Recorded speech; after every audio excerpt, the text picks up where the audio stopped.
औज़ुबिल्लाहिमिनश्शैतानिर्रजीम बिस्मिल्लाहिर्रहमानिर्रहीम। अस्सलाम वालेकुम नाज़रीन, आप देख रहे हैं current affair with Sohail Abbasi. मैं सोहेल अब्बासी हूँ।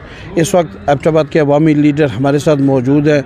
नसीर खान जदून साहब, इन्होंने अवामी इशूज़ उठाए। शिमला पहाड़ी को बेच दिया गया था, वो इशू लेके ये chief justice Peshawar high court पहुँच गए। वहाँ पर इन्होंने जब अपनी वो दरख्वास्त रखी तो उसके बाद आंखें खुल गई पूरे सूबे की कि किस तरह के करप्शन हो रहे थे। अवामी इशूज़ को उजागर करते हैं। कुछ अवामी इशूज़ हैं एबटाबाद के, आज इनसे डिस्कस करते हैं। अस्सलाम वालेकुम भाई साहब, बहुत शुक्रिया जी। थैंक यू वेरी मच आपका टाइम देने का। ये बताइएगा, हुकूमत तो चली गई है लेकिन हुकूमत के जो नुमाइंदे थे उनकी बी टीम हर महकमे में पंजे गाड़े हुए और करप्शन कर रही है। आपके भी इल्म में होगा, क्या कहेंगे? सर देखें अब्बास साहब, ये एक निज़ाम है, यहाँ पे हुकूमतें आती जाती रहती हैं, उसके कोई मकसद नहीं होता। इनकी बी टीम हर जगह पे है। अब निगरान गवर्नमेंट जो आई है ये भी इनके हैं, ब्यूरोक्रेसी भी इनकी है। ये इस सिस्टम की नाकामी है कि यहाँ पे चेहरे बदलते हैं, निज़ाम नहीं बदलता। जब तक ये निज़ाम नहीं बदला जाएगा तब तक मुझे नहीं नज़र आता कि इस मुल्क के अंदर से करप्शन ख़त्म हो सके, अकरा परवरी ख़त्म हो सके, नाइंसाफ़ी ख़त्म हो सके। तो ये उन्हीं लोगों के ये इन्होंने बारियां लगाई होती हैं। ये देखें आप, जितने भी लोग इस वक्त पीटीआई में हैं, ये साहब का किधर थे? कोई काफ लीग में था, कोई पीपल पार्टी में था, कोई नून लीग में था। अभी नून लीग में जो आए हैं वो कौन है? पीटीआई में कौन है? जेयूआई एक मजहबी जमात है।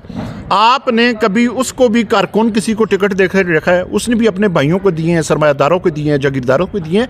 तो जब तक ये निज़ाम नहीं पलटा जाएगा तब तक मैं नहीं समझता कि ये करप्शन ख़त्म हो सकेगी। दुरुस्त कह रहे हैं आप कि हम तो निज़ाम बदलने के इंतज़ार में कितने ही जो है वो वक्त गुजार चुके हैं और पता नहीं कितना और गुजरेगा। हम आज़ाद तो हो गए लेकिन ग़ुलाम दर ग़ुलाम हो गए हम। अब मिसाल लेते हैं, ये टीएमए है, टीएमए में आपको पता है कि दिन को कितनी करप्शन। जी जी।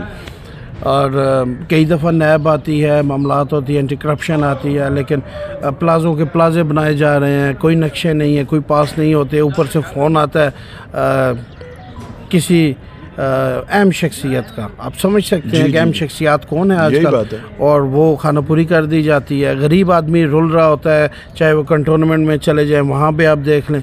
तो क्या होगा, कौन इसको बदलेगा? देखें अब्बास साहब, ये सारी चीज़ें फिर बात वही पे है कि निज़ाम के बदलने के बगैर नहीं होती। निज़ाम बदलने के लिए एक लीडर, मेरे कायद डॉक्टर तरुल कादरी साहब ने 2013 में एक एजेंडा दिया था कि सियासत नहीं, रियासत बचाओ, चेहरे नहीं, निज़ाम को बदलो। फिर उन्होंने इलेक्शन रिफॉर्म्स की बात थी कि 62-63 की बात की थी। आर्टिकल आइन का 37-38 की बात की थी कि जिसके अंदर अवामी हकूक़ है। अब इस कौम की बदकिस्मती ये है कि ये कौम कहती है कि सिर्फ एक अकेला लीडर या उसकी जमात जो है वो निज़ाम बदल दे। देखिए, निज़ाम उल्टने के लिए पूरी कौम को उठना पड़ता है। ख्वाह कोई भी लीडर आगे, कायद आज़म रहमतुल्लाह ने जब पाकिस्तान बनाया तो हर मकतबा फ़िक्र पूरी पब्लिक साथ थी। तो इसके लिए कौम को आज जिस हालत पे चली गई है, इसको निज़ाम बदलना पड़ेगा। बाकी तो जिन लोगों की आप बात की है कि ऊपर से वो फ़ोन करते हैं, उन्होंने तो 75 साल से इस मुल्क का बेड़ा गर्क किया है। उन्होंने देखें, पहले एक को पाला, फिर दूसरे को पाला, फिर तीसरे को पाला। ये तो लेपालक बच्चे हैं इनके, वो उनके माई बाप हैं और उनका माई बाप है अमेरिका है। ठीक है जी, तो वो जहाँ से आर्डर होता है उसके मुताबिक नीचे वो लागू कर देते हैं।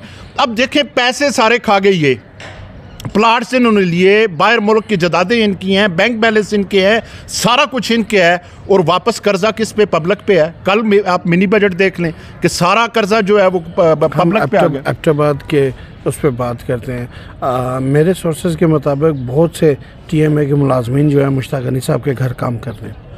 सर, ये कोई ढकी छुपी बात तो नहीं। आपके शिमला पहाड़ी पे 40 मुलाजम रखे गए हैं। उसको डिफ़ॉल्ट किस लिए किया गया है कि उसको डिक्लेयर किया गया है जी कि हमारी इनकम कम है और अखराजात ज़्यादा है। मुझे बताएं, शिमला पहाड़ी पे 40 मुलाजमों की ज़रूरत थी? ये अदारों को ऐसे ही करते हैं कि ये अदारा डिफ़ॉल्ट कर गया, ये अदारा डिफ़ॉल्ट कर गया, और मुलाजम सारे को मुश्ताक गनी साहब के घर पे हैं, कोई MNA अली खान साहब के घर पे हैं, कोई कलंदर लोधी साहब के घर पे हैं, कोई मुर्तज़ा के घर। ये अंदर से सब एक हैं, चट्टा पट्टा बज़ाहिर सिर्फ हमें लड़ाते हैं। ये क्या निज़ाम है? ये सर निज़ाम इसलिए नहीं है कि ये निज़ाम जो हम पे मुसल्लत है, इस निज़ाम में मैंने आपको कहा है ना, घोड़े नहीं बदलते, सिर्फ थड़े बदलते हैं उनके ऊपर से। अब देखें कि इस वक्त उनको कुछ मसला है, कोई भी नहीं है। ब्यूरोक्रेसी के अंदर ये है कि ब्यूरोक्रेसी का निज़ाम आपको ये कहता है साहब इतने का ठेका हो जाएगा, इतने आपके और इतने मेरे। सर, इसका एक बेहतरीन हल डॉक्टर साहब ने दिया था कि जो बंदा मुलाजमत में पहले आया है या सियासत में आया है। जिस वक्त वो आया है उसके बाद के उसके सारे एहसासे आप जब्त कर लें तो आपको सारा कुछ सामने आ जाएगा। आज देखें छोटे छोटे मुलाजम जो हैं उनकी करोड़ों रुपए की कोठियां हैं, आप बेहतर जानते हैं। सियासतदानों की करोड़ों रुपए की कोठियां हैं। कल तक जिनके पास खाने के लिए कुछ नहीं था आज वो कहां पे पहुंच गए हैं। तो ये ना तो हमारी अवाम के अंदर शऊर है। इदारे, किसी मुल्क का सबसे बड़ा इदारा होता है अदल का।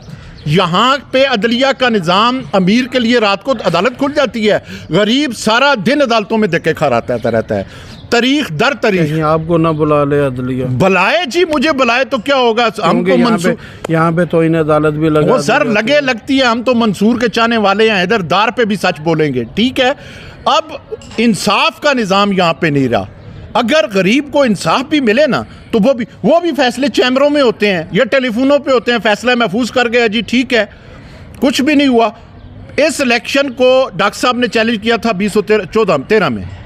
वो चीफ जस्टिस इफ्तिखार चौधरी जिसने इस मुल्क का बेड़ा गर्क किया है, वो दोहरी शरीयत पे लगा रहा है। भाई अब दोहरी शरीयत, बाहर से तुम्हें जब पैसे आते हैं तो वो तुम्हें काबिल कबूल है। हाँ, जो आइन कहता है इलेक्शन के लिए। दोहरी शरीयत नहीं थी, उसने अपना टाइम पूरा किया, ठीक है।